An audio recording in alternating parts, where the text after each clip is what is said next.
Ambulance? ती ambulance नाही, ambulance आहे. ॲम्ब्युलन्स. जर तुम्हाला पण विली सारखं बरोबर उच्चार करायचे असतील तर डाउनलोड करा कुकू टीव्ही किड्स ॲप आणि एव्हरीडे कुछ नया सीखो. कुकू टीव्ही.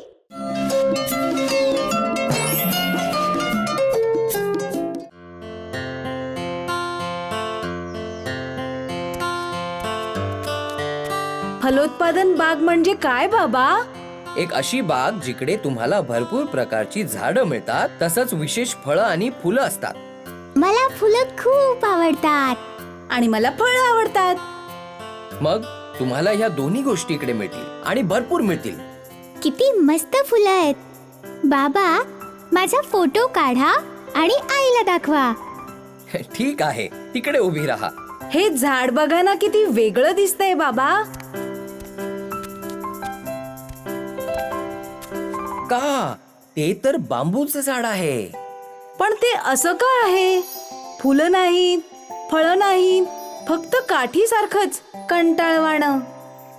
हो बाबा, त्यांनी हे झाड इकडे लावून या बागेतली खूप जागा वाया घालवली आहे. अरे रे, तुम्ही मुलं तर अगदी लहान दुःखी बांबी सारखे बोलत आहात. दुःखी लहान बांबी? ही कोण आहे? तुम्हाला बांबी माहित नाही? मग मी तुम्हाला गोष्ट सांगतो. ये! गोष्टीची वेळ! एकदा एकेकाळी जंगलात एक तरुण बांबूचं झाड होतं. ते खूप गोड होतं आणि बाकीच्या बांबूच्या झाडांना सुद्धा आवडायचं. त्याचं नाव त्यांनी बांबी ठेवलं. पण बांबी जरी सगळ्यांना आवडायची तरी ती खुश नव्हती. काय झालं बांबी? तू नाराज दिसतेस. नाही, तसं काही नाही. नाही, तुला काहीतरी नक्कीच झालंय. सांग मला बांबी, आपण बघूया ते सोडवता येतंय का? हे असं आहे जे तुम्ही नाही सोडवू शकत. ठीक आहे, पण मला सांगण्याचा प्रयत्न कर. मी काहीही कामाची नाही. अगं पण का? तुला असं का वाटतं की तू काही कामाची नाहीयेस? जरा माझ्याकडे बघा. माझ्यावर फळं येत नाहीत की फुलं येत नाहीत, त्या सगळ्या बाकीच्या झाडांप्रमाणे. ते किती मस्त आहेत. त्यावर सगळे प्राणी सुद्धा येतात. मला भेटायला कोणीच येत नाही. ही तुझी अडचण आहे का? मला तर फांद्या सुद्धा येत नाहीत. मी फक्त सरळ रेषेप्रमाणे अगदी वाढत चाललीये. आणि इतकंच. यात काय मजा आहे? माझा काही उपयोग नाही, काही नाही, काही नाही. ठीक आहे, मला कळतंय तुला कसं वाटतंय ते. पण तू जरा उद्या दुपारपर्यंत वाट तर बघ.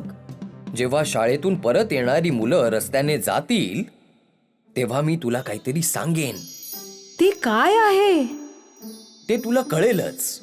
ती बांबूची झाडं शाळेच्या जायच्या रस्त्याला कडेलाच होती. दर दुपारी मुलं घरी जाताना त्याच वाटेने परत जात. आता त्या मुलांना बघ. बघितलंस? बघ, त्या मुलाच्या हातात काय आहे ते? ते तर पुस्तक आहे. बरोबर. तुला माहितीये पुस्तकं कशी बनतात? कागदापासून. आणि पेपर कसा बनवतात? आपल्यापासून. पेपर बांबूपासून बनवतात. आणि त्या पुस्तकांमध्ये संपूर्ण जगाचं ज्ञान असतं, जे मुलं शिकत असतात. म्हणजे मुलांना आपल्यापासून ज्ञान मिळतं? नाही, तसं नाहीये. पण कागदाशिवाय पुस्तकच बनणार नाहीत. ते बघ, त्या मुलाकडे बघ जरा. तुला माहितीये त्या मुलाच्या हातात काय आहे? ते एका काठीसारखं दिसत आहे. ती साधी सुधी काठी नाहीये, ती बासरी आहे. त्यातून संगीत बनतं. वाव, ते किती छान संगीत आहे. फक्त हेच नाहीये, लोक आपला वापर करून छान फर्निचर आणि शुभेच्छेच्या वस्तू बनवतात. आपला वापर खाण्यातही केला जातो. खरंच? हो बांबी. मग काय झालं, आपल्याला फळं आणि फुलं नाहीत तर? आपला उपयोग खरा तर वेगळा आहे. तर मग आता तुम्हाला बांबूच्या झाडाबद्दल काय वाटतंय? अहो बाबा, ते खूप छान आहे. आम्हाला कधीच माहिती नव्हतं याचे इतके उपयोग आहेत. हो, याचा अर्थ असा आहे की निसर्गातल्या सगळ्याच वस्तू उपयोगी आहेत. या जगात उद्देशाशिवाय काहीही नाहीये. तर मग चला आता दुसरी झाडं बघूयात.